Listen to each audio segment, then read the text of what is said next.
નમસ્કાર વિદ્યાર્થી મિત્રો, હું છું હાર્દિક પુરોહિત. સ્વાગત કરું છું આપ સૌનું આપની પોતાની ચેનલ ઓશન કોચિંગ ક્લાસીસમાં.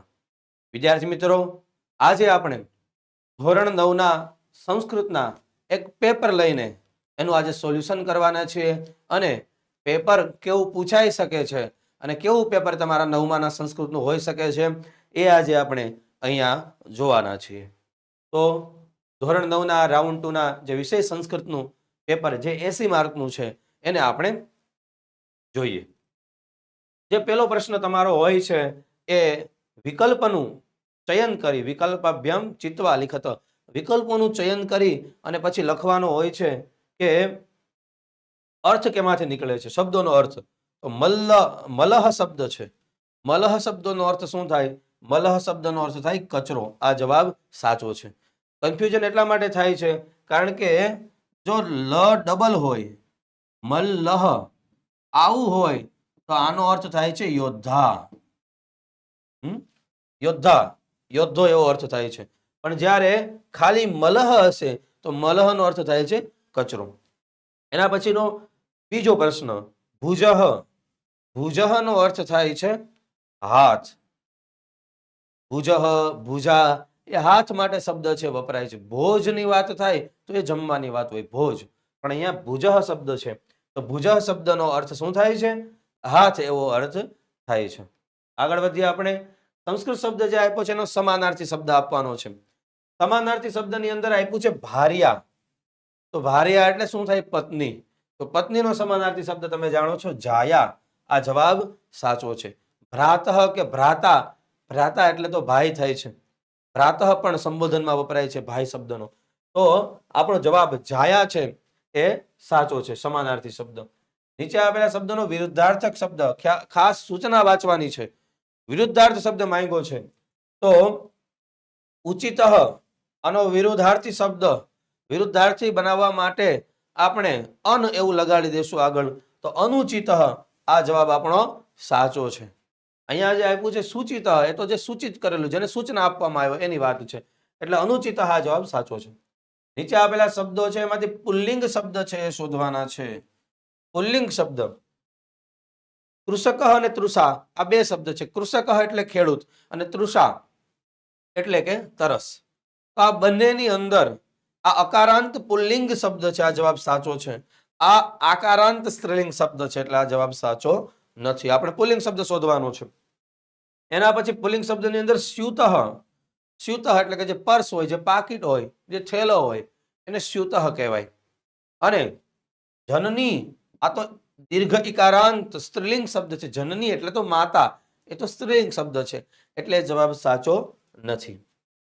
7મા પ્રશ્ન તરફ જઈએ એ પહેલા વિદ્યાર્થી મિત્રો, ધોરણ 9 ની વાર્ષિક પરીક્ષા 2024 માટે જે મોસ્ટ આઈએમપી પ્રશ્નપત્ર છે એમાં જે પ્રશ્નપત્ર છે બધા વિષયના એ રેડી ટુ પ્રિન્ટ, તમને પ્રિન્ટ કરવા માટે પ્રશ્નપત્ર સોલ્યુશન સાથેની પીડીએફ આપવામાં આવે છે, જેમની કિંમત કેવળ 20 રૂપિયા છે. જૂના પ્રશ્નપત્ર, તમારે ગયા વર્ષના પ્રશ્નપત્રનું સોલ્યુશન સાથેની પીડીએફ જોતી હોય તો એ પણ ઉપલબ્ધ છે. વોટ્સએપ ઉપર તમે આને મંગાવી શકો છો. આ પીડીએફને અહીંયા નંબર આપવામાં આવ્યો છે, એના દ્વારા તમે મંગાવી શકો છો. બધા જ વિષયની એકમ કસોટીના સોલ્યુશન સાથેની પીડીએફ પણ તમને અહીંયા ઉપલબ્ધ છે. તો તમે ચોક્કસ આ નંબર દ્વારા એમને મેળવી લો. અને યુટ્યુબ, ઇન્સ્ટા, ટ્વિટર બધી જગ્યાએ આપણે ઓશન ક્લાસીસ છે એ કાર્યરત છે, તો તમે એમનો લાભ લઈ શકો છો. આગળ વધીએ આપણે. નીચે આપેલા શબ્દનો સ્ત્રીલિંગ શબ્દ આપણે શોધવાનો છે.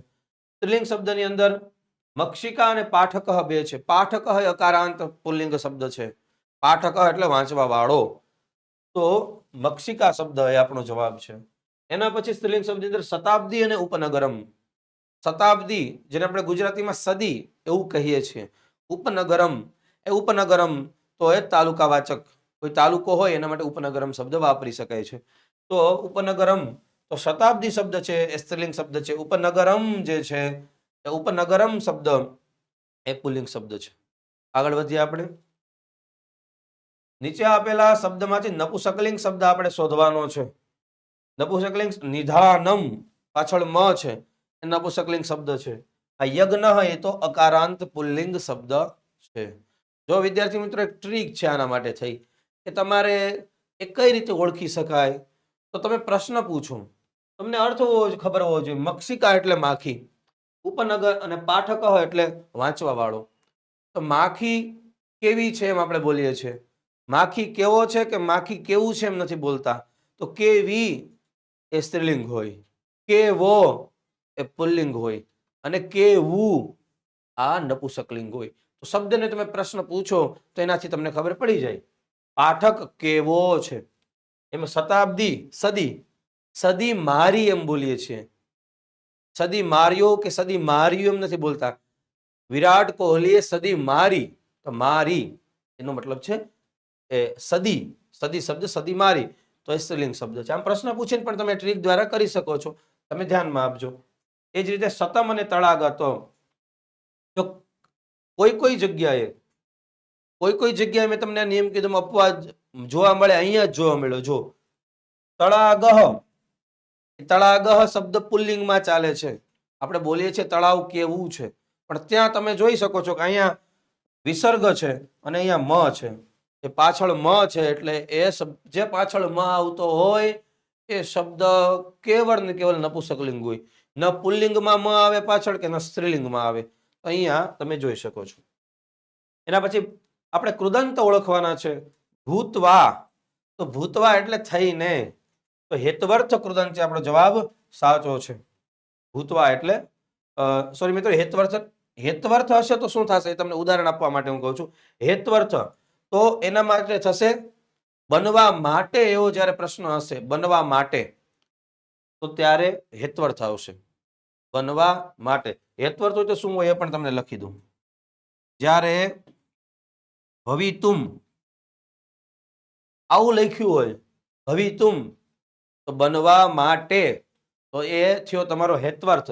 અને જ્યારે સંબંધક હોય તો બનીને અથવા થઈને.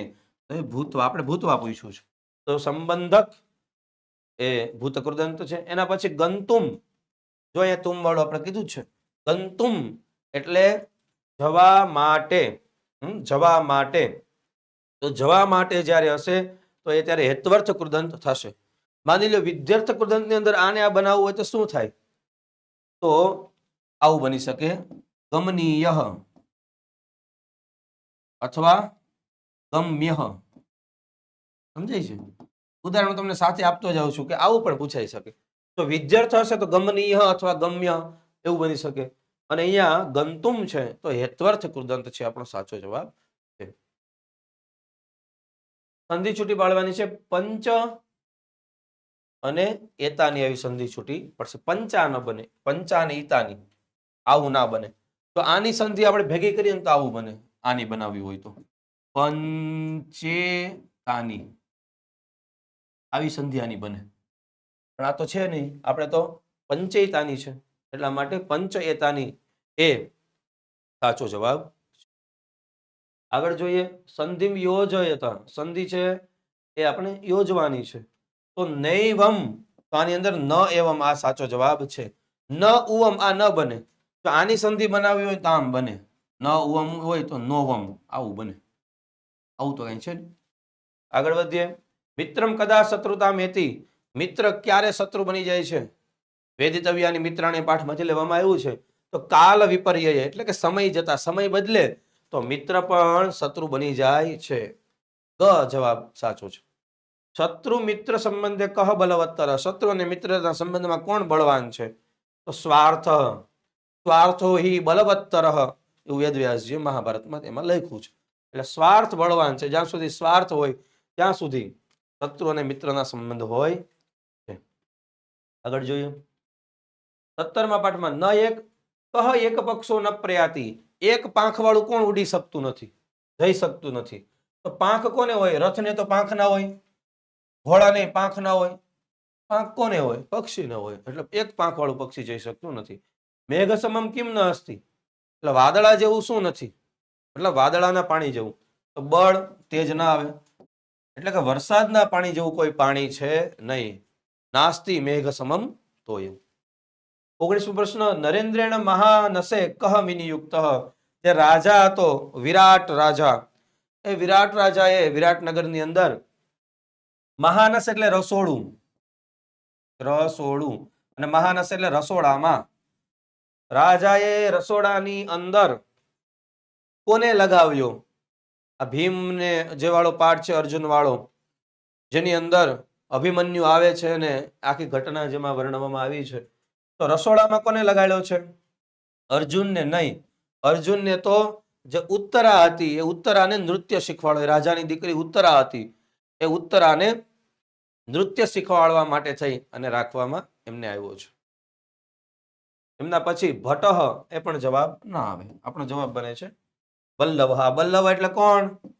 તો ભીમ. ભીમ છે એનું જ નામ છે, એને એવું નામ રાખ્યું છે બલ્લવ. એના પછી આગળ જોઈએ. તારાધીપઃ કઃ. તારાધીપઃ કઃ એટલે કે તારાઓનો રાજા કોણ છે?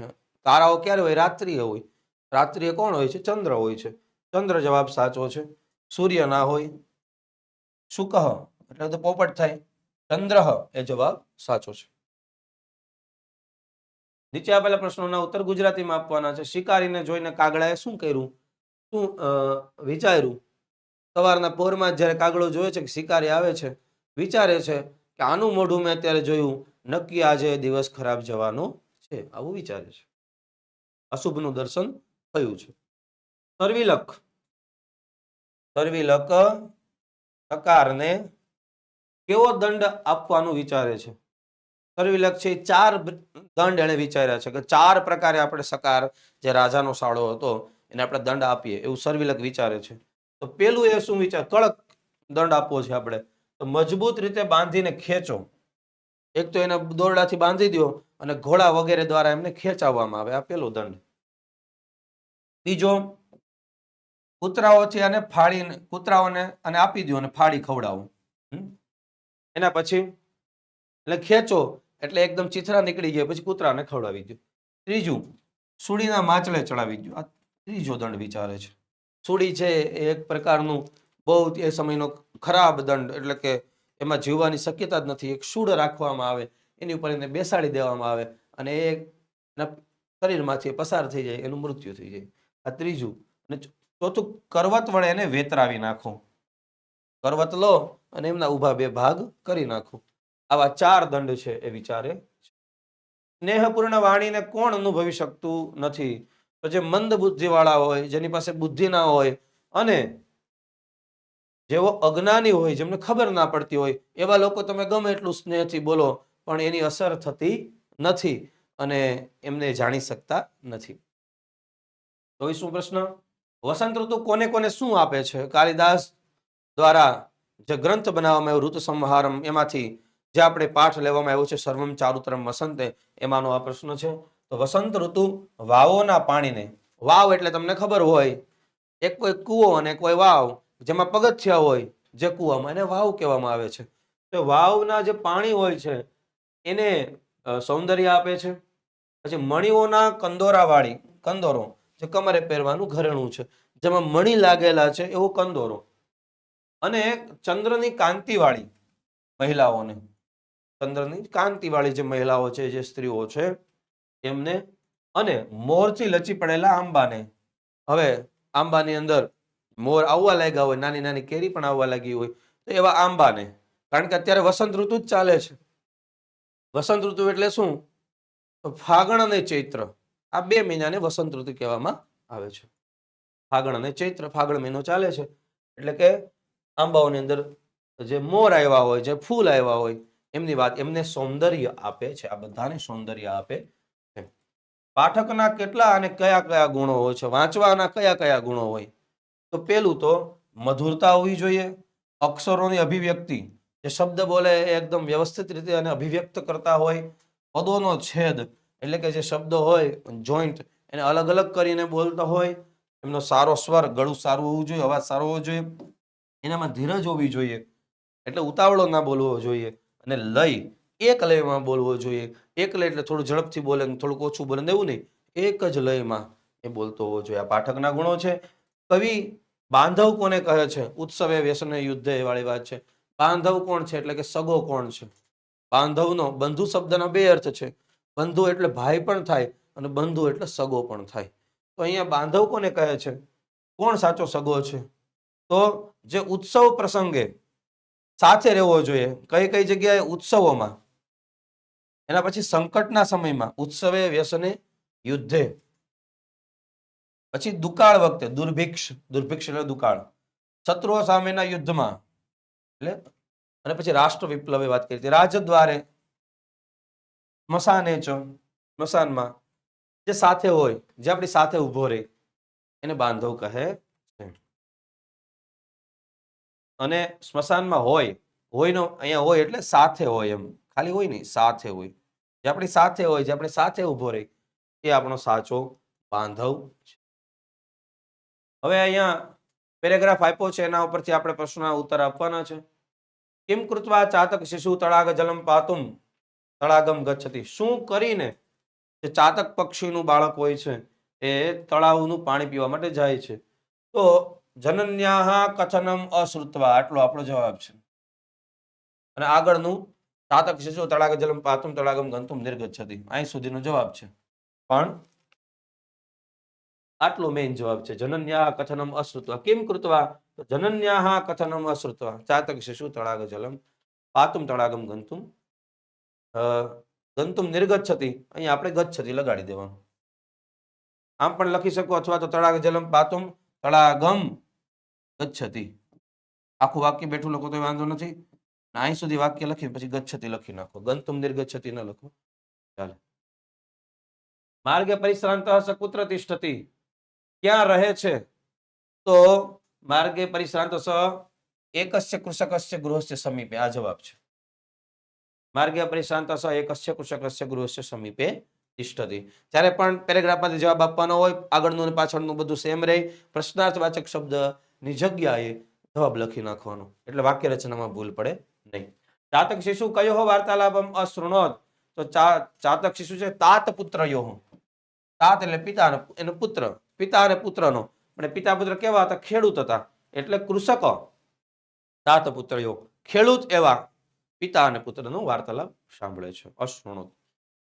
આગળ જોઈએ આપણે. કૃષક પુત્રેણ માર્ગે કિમ પ્રાપ્તમ. એને રસ્તામાં શું મળ્યું? તો કહે છે ધનસ્યુત પ્રાપ્ત. આ ધનસ્યુત આપણો જવાબ છે. કૃષક પુત્રેણ માર્ગે કિમ, તો કિમની જગ્યાએ ધનસ્યુત. અને પ્રાપ્ત, કારણ કે ધનસ્યુત શબ્દ છે પુલ્લિંગ છે, એટલે પ્રાપ્તમ નહીં લખતા, પ્રાપ્ત આવશે. સાચો જવાબ છે આપણો. હવે આગળ જોઈએ. એવમ સતી આપણે શું કરવાનું છે? શુદ્ધ કરવાનું છે. તો એવમ, આમાં શું ભૂલ છે?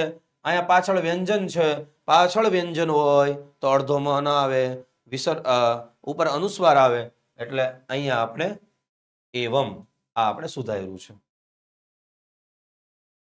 હવે 32મો પ્રશ્ન છે. શું ભૂલ છે આમાં? તો અહીંયા આપણે માથે અનુસ્વાર કરી દીધો છે અને પાછળ ગ છે. એવો નિયમ છે, જ્યારે પણ શબ્દની વચ્ચે અનુસ્વાર આવે તો એ વર્ણનો છેલ્લો અક્ષર આવે. આ ગ છે, એ ગ એ કયા વર્ગમાં આવે છે? ગ છે ક વર્ગમાં આવે છે. તો ક વર્ગનો છેલ્લો અક્ષર ક, ખ, ગ, ઘ ને ગ. આ ગ આવે,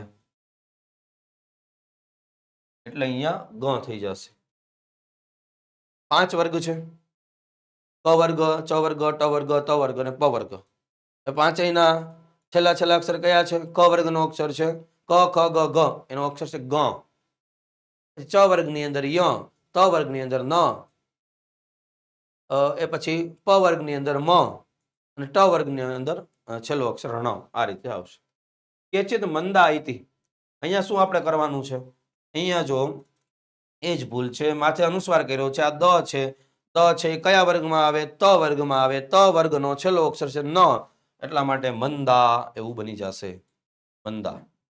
34મો પ્રશ્ન. સંસ્કૃતા વાણી સર્વત્રે એવ પ્રોક્તવ્યા. સર્વત્રે ના આવે, એ સ્થાનવાચક છે, એટલે સર્વત્ર આવશે. સર્વત્રે આપણે ગુજરાતીમાં બોલીએ કે અત્રે ઉપસ્થિત બધા, પણ અત્રે ના આવે, એ આપણે ખોટું ઉચ્ચારણ કરીએ. અત્ર આવે. શું આવે? અત્ર ઉપસ્થિત બધા. અત્રે કરવાનું ના હોય, અત્ર આવે. તો એમ અહીંયા સર્વત્ર આવે, ખાલી સર્વત્ર એવ પ્રોક્તવ્ય. શ્લોક પૂર્તિ આપણે કરવાની છે. અહીંયા તમને શ્લોક આપી દીધો છે, તમે જોઈ શકો છો સ્ક્રીન ઉપર. 35મો, 36મો અને 37મો, આ ત્રણ શ્લોક આપણે સ્ક્રીન ઉપર આપી દીધા છે. તમે શ્લોક પૂર્તિ જોઈ શકો છો. આગળ વધીએ આપણે. 4 માર્કનો આ પ્રશ્ન છે, કોઈ પણ 2 લખવાના છે. 38મો પ્રશ્ન ગુજરાતી ભાષામાં અનુવાદ કરવાનો છે. ચરક નામના પ્રસિદ્ધ આચાર્ય ક્રિસ્તના પ્રથમ શતાબ્દીની અંદર આયુર્વેદના મહાન પંડિત થઈ ગયા છે. તેઓ કનિષ્ક રાજાના રાજવૈદ્ય કનિષ્ક રાજાના રાજવૈદ્ય હતા અને આચાર્યએ ચરક સંહિતા નામનો એક સુપ્રસિદ્ધ ગ્રંથ એમનો છે. અસ્ય આચાર્યસ્ય આ આચાર્યનો ચરક સંહિતા નામનો એક પ્રસિદ્ધ ગ્રંથ છે. આયુર્વેદના પ્રાચીન વિશ્વવિખ્યાત ગ્રંથની અંદર આની ગણના થાય છે. આ ગ્રંથની અંદર સૂત્રસ્થાન, નિદાન સ્થાન, વિમાન સ્થાન, શારીર સ્થાન, ઇન્દ્રિય સ્થાન, ચિકિત્સા સ્થાન, કલ્પસ્થાન, સિદ્ધિ સ્નાન આવા 8 પ્રકરણ આવેલા છે. આનો અનુવાદ થાય છે. તમે વાંચી શકો. આગળના પ્રશ્ન તરફ જઈએ. આવી રીતે વ્યવહારમાં પ્રવૃત્તા એટલે કે વપરાયેલી કે જે બોલવામાં આવે, લાગેલી એવો શબ્દ પણ તમે વાપરી શકો. વ્યવહારમાં લાગેલી વાણી બધાને સમાન રીતે સંતોષી શકતી નથી. વસ્તુતઃ એટલે હકીકતમાં તો સુદુર્લભા સર્વ મનોરમા વાણી બધાને મનોરમ લાગે એટલે બધાને સારી લાગે એવી વાણી ખૂબ દુર્લભ છે. બધા જ લોકો વિચક્ષણ હોતા નથી. વિચક્ષણ એટલે હોશિયાર, ચતુર. કેટલાક લોકો મંદ હોય છે તો કેટલાક અગ્ન હોય છે, ન જાણવા વાળા હોય છે. કેટલાક મંદ બુદ્ધિ વાળા હોય ને કેટલાક ઓછું જાણવા વાળા હોય છે. એવો સ્નેહપૂર્ણ વાણીને ક્યારેય પણ ભાવયુતુમ એનો અનુભવ કરવો એ અનુભવ કરી શકતા નથી. આવા લોકોને જોઈને શું વ્યવહારની અંદર વાણીનો પ્રયોગ છે પરિતક્તવ્ય? શું આપણે વ્યવહારની અંદર બોલવાનું બંધ કરી દેવું જોઈએ? નહીં, એવું કરવું જોઈએ નહીં. આનો અનુવાદ. 40મો પ્રશ્ન નાટ્યખંડ છે એનો ગુજરાતી ભાષામાં અનુવાદ કરવાનો છે.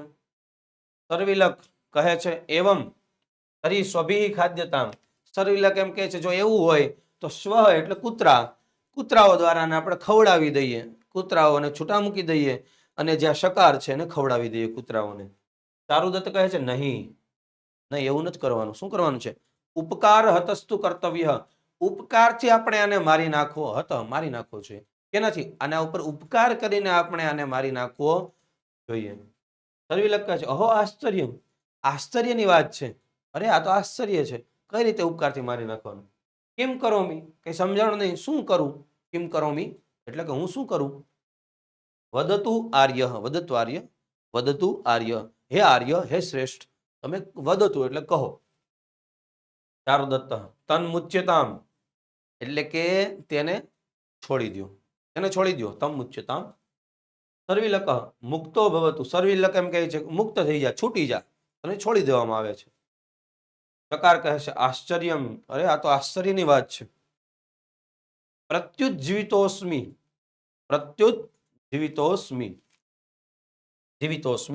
નહીં આવે. પ્રત્યુજ્જીવિતોસ્મિ, હું ફરીથી જીવાડવામાં આવ્યો. એટલે કે મૃત્યુ થયું તું મારું, નક્કી જ હતું, ફરીથી મને જીવાડવામાં આવ્યો. એથી પુરુષે સહ નિષ્ક્રાંત. અને જે પુરુષ હતા એટલે કે જે પેલા સૈનિકો હતા એમની સાથે ત્યાંથી અને બધા લોકો જે નાટકના મંચ ઉપર હતા ત્યાંથી નીકળી જાય છે. આગળ જોઈએ. અહીંયા અનુવાદ આપણે આપ્યો છે.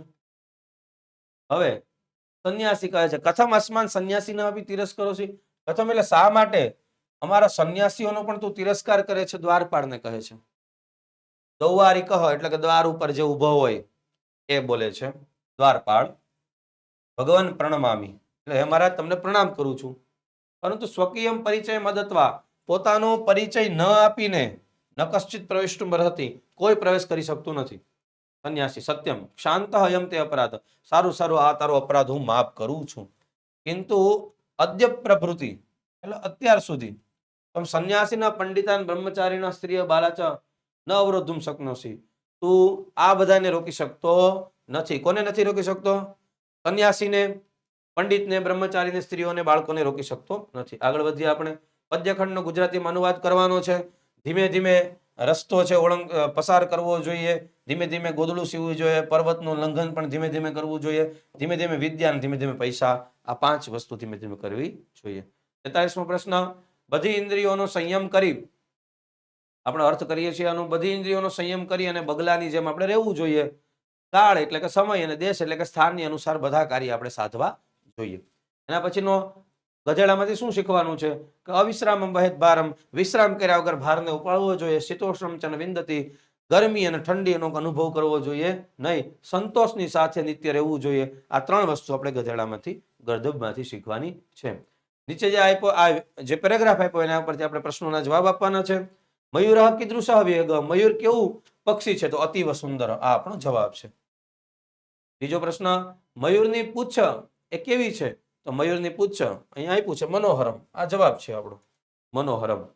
એના પછીનો પ્રશ્ન, કદા મયુર હર્ષણ નૃત્યથી, મયુર છે એ ક્યારે નાચે છે તો જ્યારે ઘનાનામ ગર્જનમ એટલે કે ઘન એટલે વાદળા, વાદળાઓની ગર્જના સંભળાય તો ત્યારે મયુર છે એટલે કે મોર છે એ નાચે છે.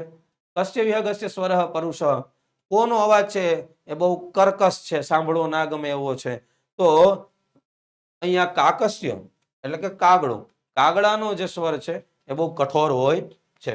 એના પછી નીચે આપેલા વાક્યોનો કથાનકના ક્રમ અનુસાર ગોઠવવાના છે. આપણે અહીંયા ગોઠવેલા જ છે. તમને સ્ટોરી આવડતી હોય તો સ્ટોરી અનુસાર ગોઠવી દો, એમાં કશું અઘરું છે નહીં. આગળ વધીએ આપણે. કર્તા અને કૃતિને જોડવાની છે. મહાભારત કોણે બનાવ્યું છે ખબર છે? વેદવ્યાસજીએ બનાવ્યું. નીતિસાર ચાણક્ય નીતિ કોની છે? એ ચાણક્યની છે. મહર્ષિ વાલ્મીકી એમનું રામાયણ છે, તમે જાણો છો. આગળ વધીએ આપણે. વિદ્યાર્થી મિત્રો, તમે પ્રશ્નપત્ર જે જૂના પ્રશ્નપત્ર વગેરે મેળવવા માંગતા હોય, એકમ કસોટીની PDF મેળવવા માંગતા હોય, અહીંયા નંબર આપવામાં આવ્યા છે, તમે એના દ્વારા પ્રાપ્ત કરી શકો છો.